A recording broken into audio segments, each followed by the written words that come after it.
Petrol 3 రూపాయల 30 పైసలు, diesel 3 రూపాయల 14 పైసలు పెంచి ఆంధ్రప్రదేశ్లో ఈరోజు పెట్రోలు 113 రూపాయలకి, డీజిల్ 101 రూపాయలకి చేరుకుంది.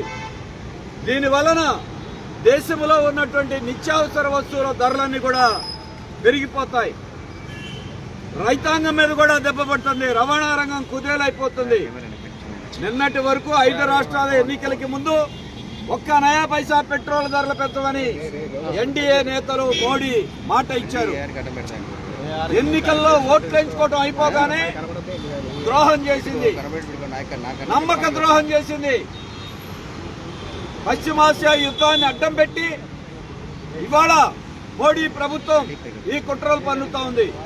ఇది ఈ దశలోనే కాదు, నిన్న మొన్న హైదరాబాద్ లో పొదుపు చేయండి దొంగ మాటలు చెప్పి దానికి కారణం ఈ రేట్లు పెంచడానికి ప్రజలను మానసికంగా సిద్ధం చేయటమే. అసలు నిజంగా చెప్పాలంటే పెట్రోల్ డీజిల్ మీద 21 రూపాయి పెట్రోల్ మీద కేంద్ర ప్రభుత్వం ట్యాక్స్ ఉంది. రాష్ట్ర ప్రభుత్వ ట్యాక్స్ 19 రూపాయలు ఉంది. 40 రూపాయలు కేంద్ర రాష్ట్ర ప్రభుత్వాలు 1 లీటర్ పెట్రోల్ డీజిల్ మీద ట్యాక్సులు ఉన్నాయి. మీరు అవి తగ్గించండి. అవి తగ్గించకుండా జనం యొక్క జేబులు కొట్టి మీ ఖజానాలో వేసుకున్నారు. 12 ఏళ్లలో కేంద్ర ప్రభుత్వానికే 30 లక్షల కోట్ల రూపాయలు దీనివల్ల ఆదాయం వచ్చింది. ఆ డబ్బు బయటికి తీయండి. జనం దగ్గర ఉన్న డబ్బు బయటికి తీయకుండా ట్యాక్స్ వాళ్ళు ఎందుకు ధరలు పెంచాలి? ఈ యొక్క అసమర్థతకి ట్రంప్, అమెరికాకి మన మోడీ లొంగిపోయారు. రష్యా నుండి చౌకగా ఆయిల్ వస్తే వస్తానంటే కొనుగోలు చేయరు. ఇరాన్ నుండి చౌకగా ఆయిల్ వస్తానంటే కొనుక్కోరు. అమెరికా చెప్పినట్టు, ట్రంప్ చెప్పినట్టు లొంగిపోయి దాని భారాన్ని జనం మీద వేస్తున్నారు.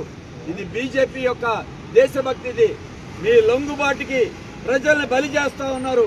ఇదే కాదు, ఇప్పటికే అన్ని నిత్యావసర వస్తువులు ధరలు పెరిగిపోయినాయి. పైపెచ్చు సామాన్యులకి మీరు మాత్రం కోట్లు ఖర్చు పెట్టండి, జనానికి మాత్రం నీతి సూత్రాలు చెప్తా ఉన్నారు.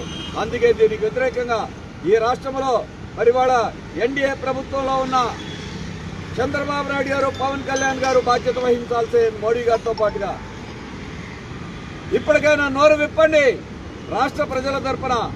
లేకపోతే ఈ పెట్రోల్ డీజిలే కాదు, ధరల పెరుగుదలకు వ్యతిరేకంగా ఉద్యమానికి ముందుకు సాగిస్తాం.